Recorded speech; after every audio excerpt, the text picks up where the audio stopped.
高市在发言之后，他曾经就跟身边的人说，他是不小心说过头了，又欺骗。安倍晋三在他任内的时候就不说，可他卸任以后，他就说台湾有事，就是日本有事。高市早苗的幕僚故意去为朝日新闻，这个就是一个障眼法，用骗的。这不是你的本意，你就收回吗？为什么官方长官说我不收回，派出去的金井正章也不收回？这代表这是他的本意。头版头以后发现这个祸闯大了，所有人都在告诉他说，美国不敢说，日本的历届首相都不敢说，你敢说，你有。现在祸闯大了，开始想收了，找那个幕僚不匿名的在那边传话，骗谁啊？最近日本首相高市早苗对于中国大陆的态度很强硬，但是现在私底下高市早苗是吃了后悔药了吗？怎么来说呢？因为日本的朝日新闻报道说，其实在高市在发言之后，他曾经就跟身边的人说，他是不小心说过头了。那现在呢，他身边的亲信也懊悔说，是因为这个官邸的资源不足啦，所以没有考虑得很周全，没有想到会有这个反弹。另外一位亲信他的说法则是说，其实高市个人的能力是非常强，但是是团队不够稳固，未来他们要解决。好，那说回来，他的这个不小心说过头的这个说法，赖教授您来看，他是想要透过这种方式，其实在跟北京递出橄榄枝吗？他是在一种障眼法了又在另外一种欺骗。因为我们都知道，日本的军国主义者、右翼分子他们最擅长的就是骗这个字他们几乎都在用骗的。安倍晋三他自己都说了嘛，就说有些事只能做不要说嘛，这个和平宪法不能改，没关系嘛，我们就从这个你看不见的地方里面来改那也就是偷偷的，例如说安保美日的安保就修改。2015年的时候把美日安保修了以后，那就是变成有经济危急事态的这个法律就把它写到里面。自卫队本来应该是专属防卫日本的本土，就说哎呀，我们修改了安保条约，所以我们要去保护美国的军舰，所以呢日本就要参战就是采用这种方式，就一个一个就改了嘛，就把自卫队变成一个所谓的国防军的这样一个概念。这个就是安倍晋三所用的方法。那也就是说，他在他任内的时候就不说日本有事就台湾有事，可他卸任以后他就说日本有事就是台湾有事，这个就是只做不说。好，那你想我为什么会说这个高市早苗的幕僚故意把这个新闻去为朝日新闻，这个就是一个障眼法，用骗的。他选择的不是右翼的新闻，他选择的是左翼的自由派的媒体。因为朝日新闻是日本的第2大媒体，这第一个。第二个呢，它是在艺文界里面是最受欢迎的媒体。第三个就是它长期以来它就是左翼的、左派的，而且比较偏自由主义，所以它反对修改日本宪法，反对军国主义然后他反对慰安妇，他所有的那些日本军国主义时代的东西他都反对。好，那所以这样的一个左翼的媒体，透过他来说高市早苗说过头了，不小心说过头。这个不小心说过头有两个层面的含义。第一个含义就是说，这不是我的本意了。例如说我跟谁吵架，然后我气急了，我就讲了一个非我本意的话，那这个就是我不小心我说了不应该说的话，这个好像就是这不是我的本意。你可以这样解释嘛？你也可以这样解释。可是如果这不是你的本意，你就收回吗？那为什么不收回？对，为什么他不收回？为什么官方长官说我不收回？为什么外相说我不收回？为什么他派出去的金井正章也不收回？这代表这是他的本意。好，所以第二个层次，也就是说有些事只能做不能说嘛。那我不小心说过头，就是说我不小心把我的底牌说出来了，是吗？说谎，公然说谎。为什么？因为同一篇的媒体，同一个采访里面，因为他是不具名的官员采访，而且是联合采访，所以不是只有一个匿名者，他是有2个以上的匿名者。另外一个匿名者他是这么说的：11月7号的凌晨3点，高市进入官邸的书房，开始在阅读各部会送过来的这些他要接受答询的答询稿。也就是各部会送来了，他的幕僚帮他整理好了，答询稿送到他桌上，他开始在看了，他把他的所有的重点要讲的画红线，要讲的话改了，就都改好了，都弄好了。那已经工作了好几个月，所以他把重点，他是新闻人呢，您是新闻人呢。新闻人一旦把重点写上去，把话点放上去，就是那是梗。我就是特别要透过国会答询，把这个讯号传出去的头版头，绝对会成为日本热点新闻。谁不晓得？他是媒体人出身的，他专业训练过的，他当然知道哪些东西一定会是头版头，他就是要头版头。所以头版头以后发现，哇，这个祸闯大了啊！所有人都在告诉他说，安倍晋三只敢做不敢说，美国不敢说。日本的历届首相都不敢说，你敢说，你勇。他本来就是要告诉大家，我最勇。为什么？因为有川普挺我。川普在公开的场合说，我高市早苗只要有求，他必应这4个字，有求必应，100%满足你。这个就是当时川普说的是场面话，场面话你这个高市你看不懂吗？你还给我下不了台。场面话就是说不兑现的，但是高市早苗想利用川普的场面话变成他的后盾，来给极右翼的施加压力，说我有美国做后盾，我是右翼的老大，不是你麻生太郎。这是对于党内的派系。另外对外面来说的话，就是我高市早苗，我声望振聋，我敢做你们都不敢做的事，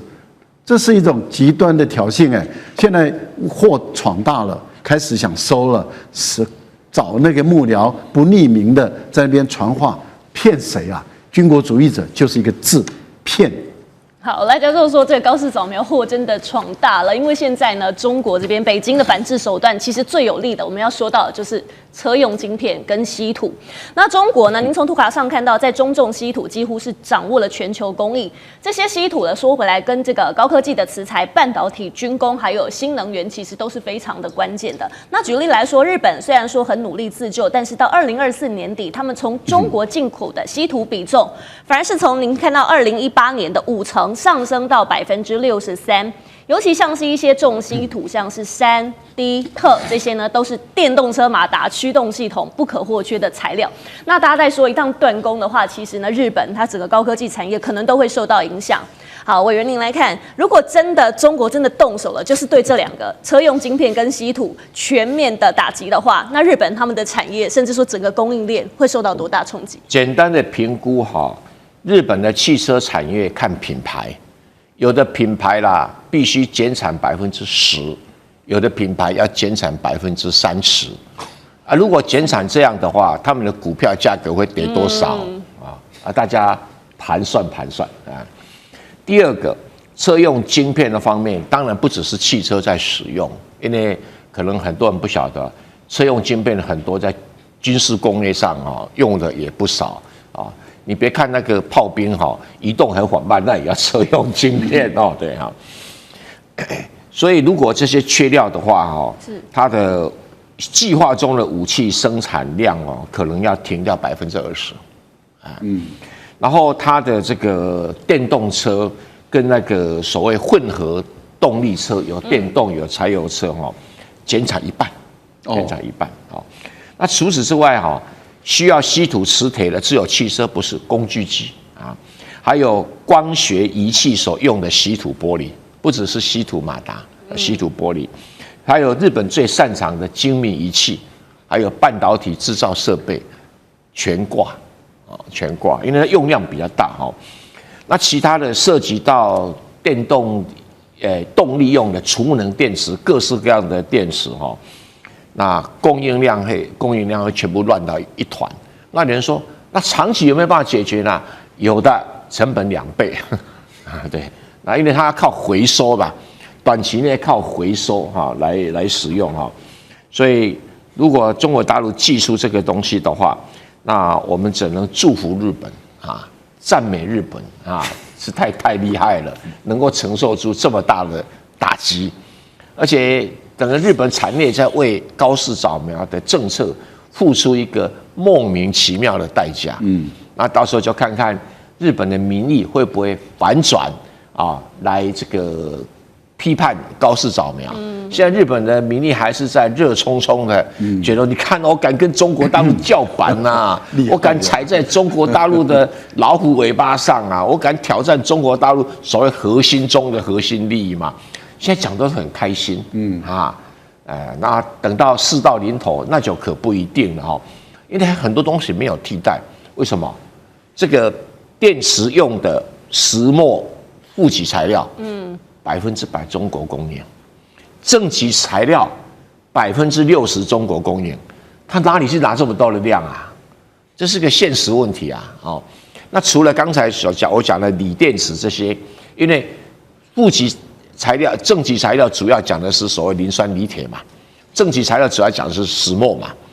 那你这两个在全世界你找不到那么大的量的供应了，有点像说美国我产大豆可以卖给别人，可是最大的量在中国。而且一样，它供应在中国，你其他地方拿不到。越南可以拿一点啊，澳洲可以拿一点，东侧西侧。那像车用晶片，连那个最不起眼的安氏半导体的晶片，那个实在是最便宜的，中国不封装，不出口给你，通通就挂了。不过当然了，因为日本它也靠台湾供应一部分啊，台湾比如说力积电有供应它这些晶片哈，那基本上这个。安氏半导体影响是欧洲比较多，影响日本比较少。可是不只有安氏半导体的晶片啊，所以日本最好长个眼睛。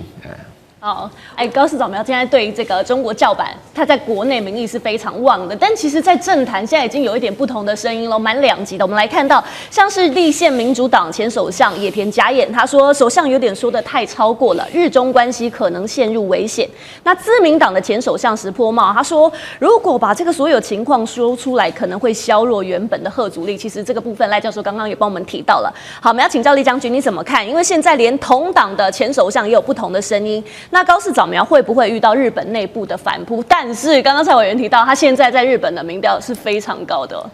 虽然说中国对日本不管在旅游啊，或者是这个电影啊，甚至于今天传出来水产，甚至于牛肉都采取经济的这种制裁的相关的手段。但是我觉得短时间之内日本的民众不会感觉到痛。所以说，日本会继续支持高市早苗所以也就是为什么他现在的支持度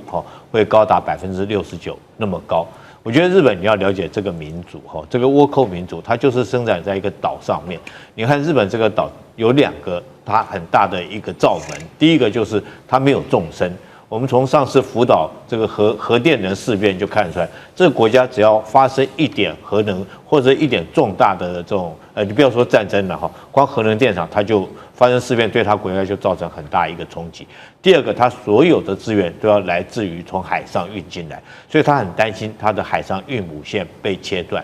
那它也需要向大陆来发展，所以它每一次对外侵略的时候，对外主动攻击的时候，它都用同样一句话，叫做日本存亡这个危机事态那你看918事变，他就想要到这个大陆来向大陆来做发展。那之前来讲的话，他也是用这句话去用这个当作理由去攻击这个珍珠港，造成珍珠港事变。为什么呢？因为他讲的就是说，你美军会不会主动来切断我的海上运补线？所以我要先攻击你。当然这次来讲，台湾也是面临同样的理由，大家不要以为说高市早苗讲这话是在帮助我们台湾，不是，他是怕说是台湾一旦被中国控制住以后，它的海上运补线由南往北的运补线会被切断，所以他才说日本存亡事态所以他是依据这个，不是说是为了帮助台湾怎么样，不是，但我们台湾人自己不必往自己脸上贴金了但这也凸显出我们台湾在地缘战略上的重要性。那像这种岛国，很明显的，它是属于一种就是说这个非常不安全感，那对周边国家敌意也非常的重。这也就是为什么高市早苗到现在为止，一般老百姓还会在支持他因为岛国心态就是这样嘛，他都会主动去攻击人，你不去招惹他就会先来弄你，因为他还有一个很严重的这种不安全感的心态。我觉得高市早苗未来来讲，可能有3条路可以走这第一条路就是他把话吞回去，中国叫他把话吞回去，收回去。但是目前看起来他大概高市早苗在民意这么高强度的支持之下，我认为这条路可能不太容易，他大概做不到。第二条路就是这个都不讲话，保持沉默政策然后等到事情翻页过去，过了时间以后，看事情会不会自动翻页过去。我觉得这也不太容易，因为这个中国大陆在这方面来讲的话，绝对不会就此罢手，也不会让他就此翻页过去，一定要强硬的要他表态，双方来讲也没有退路。所以高市早苗剩下第三条路，就是第三条路继续诱到底，继续硬到底。所以为什么会传出来说是他可能在12月的某一天突然又去靖国神社，甚至于他有没有可能就是一不做二不休，就直接所谓的无核三原则就直接引进核子的武器这有可能，也有可能他恢复他的这种军国主义的这种就正规的军队把它已经这所谓的自卫队改成正规军队，我觉得可能性是很大的这个东西大家不要轻忽了。但是你如果说继续这样做的话，我觉得中国大陆来讲的话，一定会誓不甘休。所以这是中日两国这个冲突来讲的话，可能后面来讲，我自己研判会越演越烈，因为双方目前都没有台阶可以下。中日紧张关系不但没有趋缓，而且逐渐在升温。我们要来看到的是日本的产经新闻就报道了，说日本防卫省在研议，假如中国真的侵台的话，那自卫队跟美军首先他们的目标就是要击沉福建舰，让登陆的舰艇兵力可以减少。但是同一时间，我们看到的是中国央视也公布了福建舰有最新的进展是他们正在展开这个海上的实兵训练，而且不是单打独斗，它旁边有055大区延安舰、054A 通辽舰、歼35、歼15T、歼15DT， 还有空警600。好，所以整个看起来呢，护卫队是非常非常的完整。那显示出，其实现在中国海军它的整体的作战能力是越来越成熟。我们要请教蔡委员您来看，因为现在呢，日本口头上说他要击沉这个福建舰，但是以他们的实力来说，真的办得到吗？还是说在这些王牌搭子的护卫之下，被攻击的话，会不会日本是先被反击的？我觉得日本人可能要面壁吹牛个3年再来吧。为什么？你要打航空母舰，在睡觉的时候绝对做得到，但是如果你白天的话，就没办法做白日梦。我们要检讨一下日本有没有反舰导弹。没有反舰导弹，你打什么航空母舰？好，那检讨它有没有？它还真的有可是问题，它的反舰导弹，我简单跟大家介绍一下它的12式地对舰，就地对舰打，那只能打200公里。福建舰没事干，跑到你200公里的岸边干嘛？这就说不通。所以日本的岸置机动反舰导弹只能打海警船。再来它增程式可以到1000公里，那对不起，可是亚音速的，就是不到超音速。那也没什么用。为什么？穿透力不够。而且航空母舰会距离你1000公里吗？也不会，起码距离你1500公里因为太近了你飞机起飞2-3就到了嘛。那再来海上有没有反舰导弹？有，它904的200公里，174的这个300公里多一点，然后说12舰载式的未来会到500公里。那我不晓得你这个舰队要靠多近。这就早就被福建舰给打沉了再来，还有空射的反舰导弹，完了更经典，它有 ASM 1号，他自己做的70公里 ，ASM 2 170公里 ，ASM 3它叫做高速反舰导弹，据说可以到3马赫，但是那还不是高超音速，3马赫可以到200公里，这种射程怎么打福建舰？所以我说，日本先生。白天不要吃太多安眠药，会打瞌睡所以这个叫吹牛皮。那你说可不可以用美国买的战斧导弹可以打1600公里？问题战斧导弹是次音速的，而且是在战斧导弹主要是公路用的要做反舰那还早了所以他说日本正在积极开发可以打那种1000公里的，跟中国一样高超音速的滑翔体，用 HGV 来打。那就是弹道型的很抱歉还没看到等他看到了再说，大家较量嘛。可是你日本可能会面对东风打，东风打不几型一打，东京就不见了，大阪也不见了，广岛也不见了，长崎也不见了。这个你日本自己想一想自己想，这是比较实际的问题。好，确实，在目前呢，蔡委员的分析看来是有难度的啦。但是日本他敢说这个话，也不是说他没有底气，因为最近在日本在做什么呢？首先是因为它的飞弹产业，其实这几年来进展是非常的大的。共同社就报道了说，日本呢，它呢已经将这第一批由五角大厦授权他们代工的爱国者飞弹出口到美国。那其实这是2战之后首次出口这种杀伤性的武器。那此外，日本首相高市早苗现在也在考虑他要修订这个安保3文件、非核3原则，甚至说可能允许美国在日部署核武。好，换句话说，日本呢现在呢不但是要出口这个杀伤性的武器，而且要引进核武。那赖教授，你来看，也就是说，他们这个组合拳真的已经架好了，所以是有这个底气可以跟中国来对抗吗？我同意这个蔡委员的说话，这个也是大话了啊，因为。连美国这个川普他自己说他要打造一个金球啊，这个因为以色列有铁球嘛，那美国有金球，金球都没有办法拦截俄罗斯的导弹，那他更不可能拦截中国大陆的导弹，因为大家都知道在导弹这个部分，大陆的发展比俄罗斯、比美国还要强，尤其是中程的弹道导弹，超高音速，目前来说在全世界。居于最高领先地位的就中国大陆，那你想，这个金球就是要从外太空开始进行这个第一套的防御圈，再从高空第2套，然后再从大气层第3套，一直到进来的时候才是爱国者导弹，已经是近空的防御了。那日本的防空导弹是经过美国授权的，所以也就低空的防空导弹，啊，所以这个。它的杀伤力并不大的啊，并不是想象中那么大。就像台湾也有爱国者2、爱国者3啊，可是大家都心知肚明，它本身的防御能力是有限的啊，因为它拦截不了超高音速的导弹。为什么？因为它最高的马赫就是4.5马赫。那你怎么4.5马赫？你怎么可以追10马赫的导弹呢？也就是说，你慢车速你怎么能够追得上快车速呢？而且更何况是中国大陆的。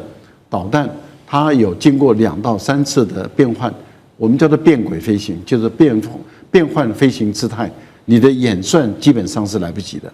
也就是说，当它产生第1次的变轨的时候，你的电脑要去重新捕捉它，重新计算，那你基本上你的防御的时间就一直压缩了。到最后，它在穿破大气层要开始进入攻击的姿态的时候，它还可以再变轨，因为它是水漂式的。它不断的在变轨的过程中，你的计算根本来不及，等到你发现的时候，你已经被击中了。所以我想这个是大话了，大家都知道，讲这个说所谓的我已经有能力因为美国授权给我制造这个爱国者3，那也就是引进美国的技术，那我已经有这个能力没有基本上来讲，我们觉得这是近空的防御，它效果不大。就这样，很多人在嘲笑台湾，就是说你买一堆爱国者，你基本上来讲拦不住解放军的。这个导弹的这个是大家所公认的事实，更何况就是导弹并不是就1、2枚，无人机，还有各种火箭弹，还有各种那个水面或者是水下，或者是空中，或者是地面发射的各种导弹，对日本来讲，它没办法拦截的。你看看这一次大陆为什么在黄海进行实弹演练？在大陆在黄海进行的实弹演练，你用我们讲弹道导弹好了，就是抛物性原理。你把它一拉的话，它的作战半径就在日本的全岛了。所以为什么黄海的实弹射击那么重要？而且那是一种警告式，也就是说你本身把它，因为我射高射很高，那我把这个弹道导弹一拉平的时候，你涵盖在日本的全岛的情境下，日本本身是拦不住的，这是第一部分。第二部分就是讲到无核3原则的问题。大陆的核武使用是对于没有核武国，它是不会使用的。但是你一旦有了核武，那你就是构成中国大陆用核武攻击你的这个对象了。那我们再来看，核武基本上来讲，你要注意一个是弹头的部分，战略跟战术的弹头；另外一部分就是载具，载具就是我把你送多远、送多快、送多准。那核弹本身的准确度并没有那么要求，但是它的速度要快，要投得够远，然后它的弹头的造成的杀伤性的威力要够大。好，那最后一个就是你的承受力。我们一般来讲，我在法国巴黎大学读国防战略研究所博士班的时候，我们的一个老师，他是核武专家，他就谈到了就是核战哪一些国家打得起，哪一些国家打不起。那很明显的，日本是打不起任何核战的。为什么？第一个，国土面积狭小；第二个，人口多；第三个，整个东京经济板块太密集了，所以它本身承受不了任何核弹的攻击。那因此，日本发展这个核武的问题，非但不能够威慑到中国大陆，本身还会遭到俄罗斯、朝鲜跟大陆本身的双方都是核武国的攻击。蠢成这个样子，这是人类间的奇葩。好，从赖教授跟蔡委员的点评听起来呢，日本想要反击，甚至说把这个福建舰击沉呢，都是有一定的难度，甚至认为是说在说大话。好，不管日本有没有这个底气，但是我们现在拉到日本的内部来看，因为现在包含冲绳都出现了民意上的裂痕跟分歧了。因为冲绳本岛其实呢，因为在这个2战的伤痛到现在呢，其实他们的反战情绪是非常强的。从图卡当中您看到，这个不再有冲绳战役会的会长他就说了，说呢，其实如果台湾有事，美军又从冲绳出兵的话，那他认为说冲绳就一定会被拉入这个战争，那当地的人民是被牺牲的状态。但是呢，石垣岛就不一样的态度了哦。石垣岛的市长他说可以理解高市早苗的说法，所以他认为如果中国封锁台湾，那石垣呢本身就会是第一线城市，所以他认为说这个准备是要先做好的。好，李将军请教你，也就是说现在冲绳本岛不想打，但石垣可以当这个前线。那如果中国真的封锁台湾的话，包括了石垣在内的城市，也就是说会陷入危机。中日两国如果真的在这个宫古海峡爆发冲突，您觉得谁占上风？你问的有2个地方，一个是石垣岛，一个是宫古海峡哈，我分别就是这2个地方来说明。第一个来讲的话，就石垣岛哈，它是毫无抵抗的能力，因为这个解放军在前天已经证明了哈。那石垣岛这个从石垣岛跟台湾中间来讲的话，解放军用了一架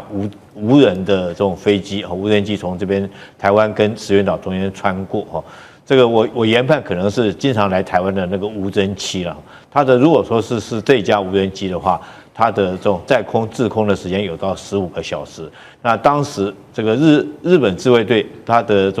这个战机曾经有起飞哈，来做这个监视的这种动作。但你要知道，无人机对抗有人机来讲的话，除非说真的开战，不然的话是绝对是有人机吃亏的。因为你有人机在空中来讲，你飞行员不管是油料或者是人员的体能来讲，你最多就是2-3个钟头。那它可以在这边无限给你绕15个小时，那你怎么去应付它哈？可能这个几波下来讲的话，这个人疲马困，你又不敢将它击落，所以这是石垣岛的一个状况。当然，如果说真的暂时来讲的话，以解放军现在的无人机能力来讲的话，应该很快可以解决掉石垣岛哈。那至于说宫古海峡的话，我觉得如果说在宫古海峡发生开战的话，那日本是100%占领有利的地位。那为什么？因为宫古海峡，我们大家看一下啊，整个所谓的第一岛链，大陆这个海军它要出第一岛链，大概不外从2个地方，北边就是宫古海峡，南边就是巴士海峡。那宫古海峡最宽的地方约300公里哈。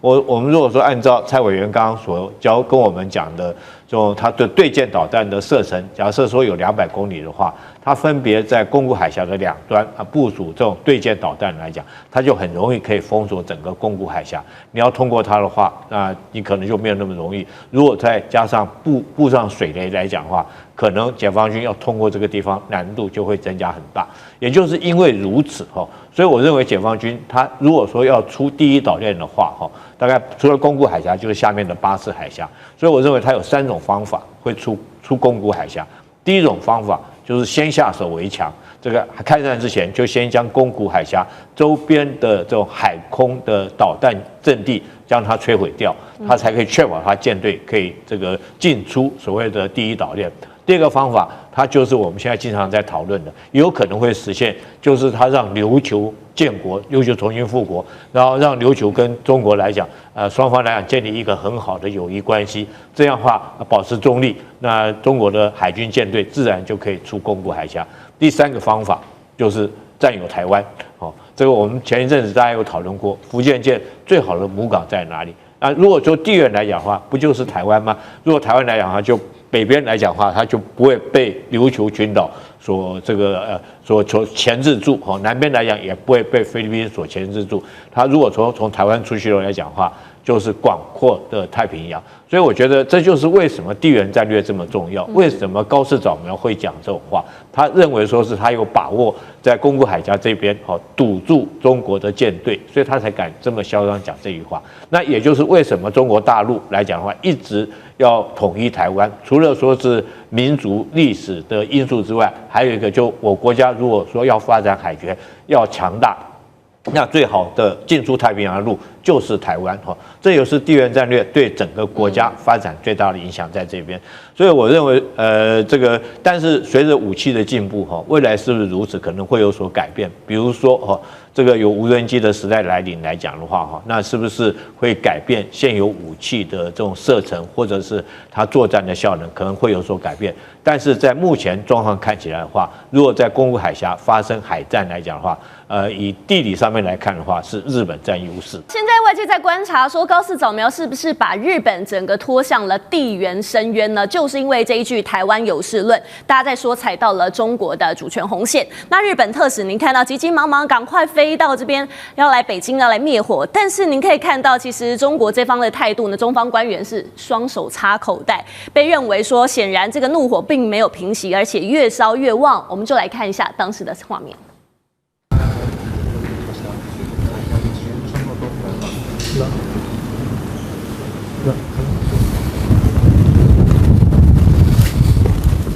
好，现在中日双方的关系真的是越来越紧张，但是呢，现在大家在说高市早苗好像不但没有要灭这一把火，而且反而是往火堆里在倒汽油。因为日本媒体在爆料说，高市可能会在12月26号的时候，刚我们来宾也提到要突袭参拜靖国神社。好，时间拉回到2013年，其实安倍晋三就是选在这一天，他用首相的身份去参拜了靖国神社。但是这个举动呢，不但是挑衅，而且是赤裸裸的把这个历史的伤疤揭开来，把中国的国仇家恨踩在脚底。好，大家就在想说，高市这个举动参拜靖国神社是豪赌吗？还是说高市现在就是全面失控了？那苑老师，你来看北京方面呢，会怎么样让日本付出代价？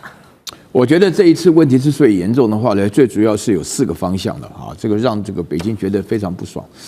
那么我前面要讲到，刚刚这个刘劲松跟这个金井正章啊，他们之间的话呢，确实应了现在时下一句很流行的话了，就是说刘劲松是从从容容啊，2个手插在2个口袋里啊，然后那个金井正章呢是匆匆忙忙了啊，还没有连滚带爬，其实也差不多了哈。那么我要顺便要解释一下，跟刚刚他讲，2个手插在2个口袋里的主要的目的就是不握手。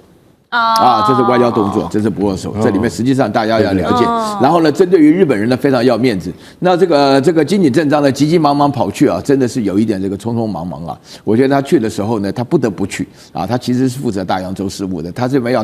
测探一下口风，大陆生气到什么程度？大陆生气的主要原因有4个方面。第一个的话呢，高市早苗用的语言啊，它的 implication， 那它含义上是的确燃起了历史上的仇恨，因为他用了存亡危机的时候啊，然后9·18事变也是存亡危机，77事变也是存亡危机。整个日本侵略中国的过程当中的话，常常用了这套借口啊。这个虽然是借口，但日本拿来当这个军国主义的发展，就发动战争的主要目的就是为了日本的存亡危机。这是第一点。那第二点的话呢，我们可以看到后续的发展啊，后续的发展的话呢，整个过程当中啊，高市早苗不但是死不认错啊，而且说呢，讲话一次比一次的狠。为什么呢？我可以告诉大家一件事情，就日本高市早苗刚当选这个首相，刚在川普面前的话呢，装可爱，然后在印尼总统面前把椅子拉近距离，表现的都很可爱的这种感觉啊，非深受年轻人的喜爱。年轻人当中82%支持他，年轻的女性88%支持他，全日本人的话呢，年轻人18岁到30岁人通通支持他。所以后续的发展，那民意的话呢，基本上也高居不下，就是大陆无论如何怎么样警告，都至少有46%以上，甚至60几、40几。整个民意来讲的话，以日本现在的首相的领导地位来讲的话呢，这个比例实在是高的有点不像话，让中国本身来讲真的是面子拉不下。最重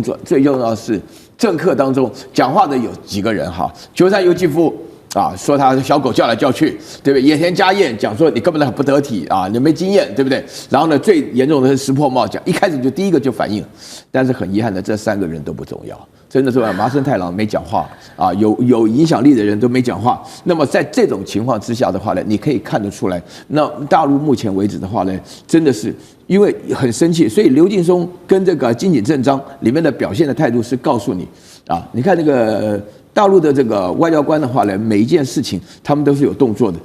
其实，因为我们长期没有外交关系，所以我们对于外交官的训练，就是基本上变成爱不爱台湾的这种观念啊。其实大陆的外交官，他每一个动作，他讲的每一个字、每个词，那么这次当中的话，最重要的外交部的里面所展现出来的，一个是发言人叫林健，另外一个是日本的总领事叫薛健，双剑齐发，他们讲的事情真的比较严重。一个林健就问你日本到底要干嘛？你对台独要发出什么讯号？你回答一下。到目前为止，日本没有回答。那个薛健更不要讲了，直接把这个莫名其妙冒出来头给砍下来。我今天上午还跟一个日文很好的学生问了一下，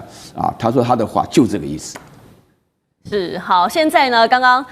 岳老师帮我们提到了，现在日本的年轻人是真的蛮喜欢高市早苗，也可以说他在日本的民调真的就是居高不下。但是我们往外看呢，现在日本的外交，大家说是不是全面失控了？因为除了上任不到1个月，现在中国方面气炸了。那我们看到韩国也因为独岛的问题召见了日本公使，提出了抗议。而且您从图卡当中看到了，国会议长直接要求日本说，必须要展现出对2战的真诚反省，还有负责的态度。俄罗斯方面也是出口警告，说对日本外交官等30个人寄出了入境的禁令，而且在北方4岛展开大规模的军演。那北韩呢，无独有偶公开批评说，日本撕下和平国家面具，暴露了战争国家丑恶嘴脸，而且警告说，日本挑衅的话是要付出代价的。好，现在大家在看说高市的路线现在蛮激进的，1个月之内哇，一口气得罪了中俄韩朝这4大国，也让其他的亚洲国家其实感到蛮紧张的。所以盖哥就您来看，日本的外交再继续这样发展下去，会不会陷入全线孤立化这样的困境呢？高市早苗，你绝对不要因为你的民调升高而窃喜。我可以告诉你，日本年轻一代根本不在乎政治，更不在乎国际局势，跟我们台湾小孩一模一样。他们连他们自己的定位都搞不清楚，所以你以为从这个来自这些年轻人的高支持率对你有什么帮助？你要回归现实，你要回归为什么中韩以及俄还有朝4个国家现在都对你表现出强硬的态度，那就是因为你最近的这些言行会导致这些国家侧目。当然会侧目啊！什么叫做存亡危机？存亡危机事态的意思是什么？意思就是说，万一发生了这个不确定的情况之下，日本要再武装吗？其实再武装这个议题，几十年来、半个世纪以来，都是亚洲周边国家所害怕的，很忌惮这个问题。日本它因为宪法的规定，它不可以再武装它的这个部队。那如果说它能够它现在派驻海外，它只能就在一种什么，就是一种人道救济的那种状况下，但是它绝对不能成为一种派兵也就是说，波斯湾战争打得多凶，没有日本军队，没有日本自卫队，为什么？因为你在宪法不准你派。现在你高市早苗，你突破这个禁忌之后，所有国家侧目。我跟你讲，远在澳洲1万公里以外的澳洲，它都侧目，为什么？他最害怕这个，因为澳洲吃过亏的嘛。澳洲、纽西兰、印尼，每个国家都怕再吃这个亏，所以邻近的国家，那更不用讲了。高市早苗据说12月26号要去参拜靖国神社，我看是真的。他现在都不敢讲话，为什么？因为我真的要去啊。为什么？因为我要继承安倍的遗志啊。安倍13年前去过啊，当时去的时候的结果下场是什么？就是稀土不给啊，大家还记得吗？北京当时就说你这样搞的话就不给。这13年来，日本受到教训了。本来是90%靠大陆，现在5%靠大陆而已了。他们已经赶紧想办法弥补了。可是那时候真的非常严重啊！所以大家晓得说，你如果说你真的去参拜靖国神社，就有点像纳粹集中营一样，那是永远的耻辱。但是日本的民族性很奇怪，他认为这些人是英雄。这些靖国神社3种人啊，一个什么日俄战争，还有什么中日战争，还有一个太平洋战争，3种人。这3种人，他们派出去的都是侵略者，都是各国厌恨的人物。结果他们现在供在靖国神社里面246万名官兵的香的牌位，你去参访他，你就是怎样？你就是不尊重周边的国家，尤其是南韩、跟台湾、跟大陆。所以大家就晓得说，他如果胆敢去的话，那他就跟周边国家干嘛？就是宣战。所以俄罗斯说，我现在开始举行军演了特别针对北方4岛举行军演。北方4岛哪4岛？国后、泽渚、色丹、持武这4个岛，这4个岛的争议已经80年了，到现在不能够解决。俄罗斯再次军演就是告诉你说不可能解决，我不要跟你谈。那日本到现在你看得罪大陆以后，俄罗斯对他也那么强硬，朝鲜也不遑多让，韩国为了独岛也是这样，你就觉得四面楚歌，哎，川普来帮忙吧，没人要帮你。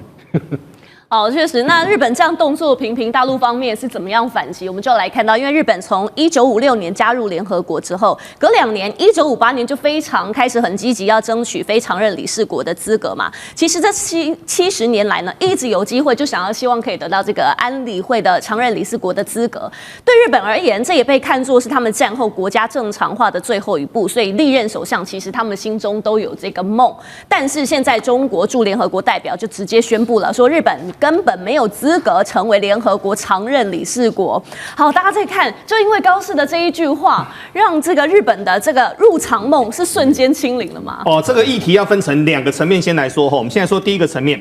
台海的一个问题是全世界的问题，因为台海当中包括了亚洲的一个航线，包括的能源，包括的电子产业等等，这我们就不再赘述但之前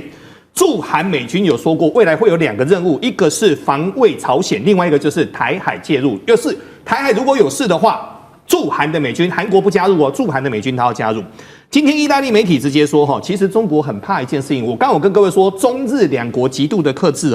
意大利媒体他说，中国最怕的就是万一日本再武装，同时去介入台海的话，同时美国跟台湾跟日本的一个介入，会不会对中国比较有利？这个是不一定的这是不一定的，先有这个条件。但是我们来说这个入常讲到这个入常梦，日本就真的难了为什么有真的难的呢？我们去把那个联合国的定义先抓出来